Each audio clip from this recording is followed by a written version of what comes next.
Bismillahirrahmanirrahim.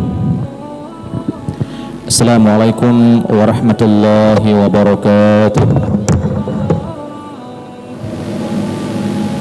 Alhamdulillahi rabbil alamin. Wassalatu wassalamu ala asyrafil anbiya'i wal mursalin sayyidina wa habibina wa syafi'ina maulana Muhammadin sayyidil mursalin wa ala alihi wa sahbihi ajma'in. Allahumma rabbana inna nas'aluka ilman nafi'a wa rizqan tayyiba wa amalan mutaqabbala birahmatika ya arhamar rahimin. Zakat al-asman, emas dan perak. Setelah kita bahas tentang Islam, tentang yang syarat-syarat tadi ya, yang paling penting yang harus diketahui itu adalah dua. Yang pertama adalah berapa nisabnya, berapa ketentuan minimal kepemilikannya, dan yang kedua apakah wajib haul atau tidak. Kalau Islam pasti ya, kalau merdeka pasti, kepemilikan sempurna pasti. Jadi kepemilikan sempurna itu pasti. Kalau masih ada harta bersama itu nanti akan dipisah dulu. Nah sekarang nisabnya berapa? Nisab emas, nisab zakat emas itu adalah Asyrina misqalan. Ini kalau dalam bahasa Arabnya 20 misqal. Misqal ini istilah orang Mekah, istilah orang Mekah. Ya kalau kita kan suku segala macam ya. Ini istilah orang Mekah, Asyrina misqalan. Nah 20 misqal ini saat dikonversi ke gram yang umumnya kita pakai di Asia, berapa gram? Nah, pendapat yang paling banyak muncul di buku-buku fikih kontemporer menyebutkan bahwa isrina misqalan ini sama dengan 85 gram emas. 85 gram emas. Artinya kepemilikan minimal kena zakat kepunyaan emas itu adalah 85 gram emas. Nah kalau di Palembang kan tidak pakai gram, pakai suku. Satu suku sekitar 6,7 gram. Berarti kalau 85 gram dibagi 6,7 sekitar 12 sampai 13 suku. Nah jadi bapak-bapak dan ibu-ibu yang sekarang ini misalnya dihitung-hitung kayaknya emas yang saya punya sudah lebih dari 13 suku. Maka dicatat dulu lah. Berarti hari ini masih safar apa sudah Rabiul Awal? Masih safar ya? Saya hari ini sudah agak di ujung-ujung safar punya emas 13 suku. Dicatat dulu, berarti ini sudah kena wajib zakat. Nah, tetapi zakat kepemilikan emas ini mensyaratkan haul. Mensyaratkan haul itu kapan bayarnya sekarang? Enggak. Bayarnya nanti safar tahun depan. Dengan syarat emas ini stabil. Safar 13 suku, Rabiul Awal 13 suku, Rabiul Akhir naik 14 suku, Jumadil Awal naik 15 suku, Jumadil Tsani naik 16 suku, kemudian Rajab nurun jadi 15, Sya'ban nurun jadi 14, Ramadan nurun jadi 13, Idul Fitri naik lagi jadi 14. Jadi dia tidak pernah turun dari 13 suku sampai akhirnya ketemu safar tahun depan. Nah barulah dia mengeluarkan zakat dengan persentase 2,5% dari total akhir emas yang dia punya.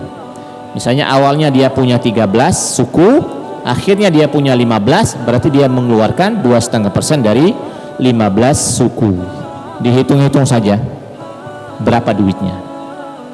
Apakah dikeluarkan dalam bentuk emas? Boleh dikeluarkan dalam bentuk emas senilai sekian gram emas, dan boleh juga dibayarkan dalam bentuk duit. Nanti kalau tahun-tahun depan emasnya masih semak itulah, kena zakat terus dia. Kalau begitu susah punya emas. Tidak susah tidak punya emas. Tidak susah itu zakat emas sebenarnya kan. Jadi tidak apa-apa kena zakat tiap tahun. Tidak apa-apa kena zakat tiap tahun, berarti kita ada duit kan. Kita ada duit. Apalagi kalau sudah sampai misalnya 20 suku misalnya, ini agak sengenya agak lebar dikit kan. Sekarang sesuku berapa sekarang sesuku? Tidak tahu. Sesuku, satu suku. Hampir 6 ya? Hampir 6. Bapak-bapaknya udah tahu harga emas berapa. Ini ciri dua hal. Satu agak buntu dikit. Yang kedua, tidak buntu tidak. Yang beli emas tuh murni istri tidak ngabar-ngabari. Cuma dugaan yang pertama ini cak lebih kuat ini. Jadi memang sekarang ini emas pergeserannya terus naik. Alasannya banyak nih. Di antara alasan yang paling kuat itu adalah perang Ukraina. Pokoknya emas naik, ngapo masih perang Ukraina. Kita yang tidak paham ini iya bayo, iya. Yang punya simpanan emas jangan gampang dijual, apalagi masih ada anak bujang dan anak gadis. Pentingnya persiapan emas kawin itu. Nak beli emas kawin sekarang ini terus terang baik berat. Emas kawin simpanan emak bapak itulah yang dipakai. Pakai dulu lah gitu kan. Pakai dulu lah. Kalau nak beli sekarang ini terus agak berat. Nah, apalagi sekarang ini agak sering saya dengar orang kawin di Palembang ini orang nikah ya. Berapa suku? 5 suku. Masya Allah gitu kan, 5 suku.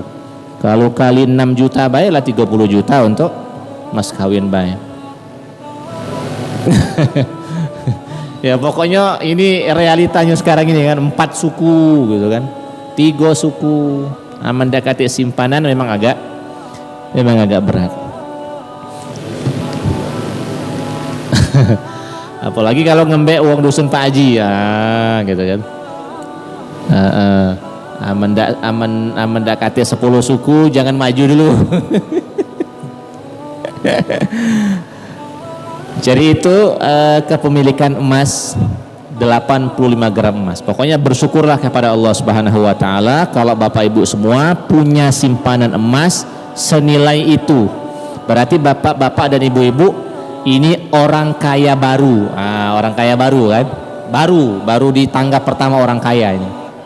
Kalau emasnya sudah sampai nisab zakat. Kalau emas kita belum sampai nisab zakat, kita ini belum kategori berduit, belum. Masih di bawah berduit. Di bawah berduit. Yang emasnya sudah sampai 13 suku emas, ini masuk di tangga pertama orang berduit. Tapi masih jauh nak ke tangga berikutnya itu. Nah Bapak Ibu semua, saya kira itu dulu ya. Mengingat Isya kita sudah mau masuk atau sudah masuk? Sebentar lagi ya. Jika ada yang mendesak pengen ditanyakan boleh sebelum kita sholat Isya berjamaah. Saya setelah Isya kemungkinan belum bisa karena ada agenda lain, bukan ceramah, bukan, ada janji dengan seseorang. Saya pengen ketemu di rumahnya di arah kota sana. Boleh kalau ada yang mau ditanyakan? Ya, emas dipakai perhiasan. Emas yang dijadikan sebagai perhiasan dia tidak kena zakat, itu pengecualian. Asalkan kategorinya adalah memang dipakai perhiasan. Kalau dijadikan hanya untuk kondangan sekali sebulan, itu kategorinya masih simpanan. Masih simpanan. Jadi yang kategori emas perhiasan itu yang memang dipakai sehari-hari. Cincin setengah suku biasanya ya, cincin setengah suku dipakai tiap hari kan. Nah, ini pengecualian ini, tidak usah dimasukkan dalam hitungan zakat. Cuma kalau emas itu keluarnya sebulan sekali, nunggu ada kondangan baik dikeluar ke emasnya, itu masih masuk dihitung dalam perhitungan zakat emas. Makanya kalau nak dijadikan perhiasan supaya dia masuk pengecualian, pakailah tiap hari kan. Pakailah tiap hari.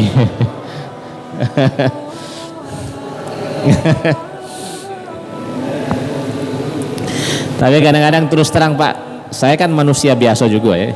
Kalau kondangan itu kadang-kadang terperhati juga dengan sebagian ibu-ibu kan. Ada yang gelang misalnya 3 suku, cincinnya misalnya sesuku kiri, sesuku kanan, lalimo kan.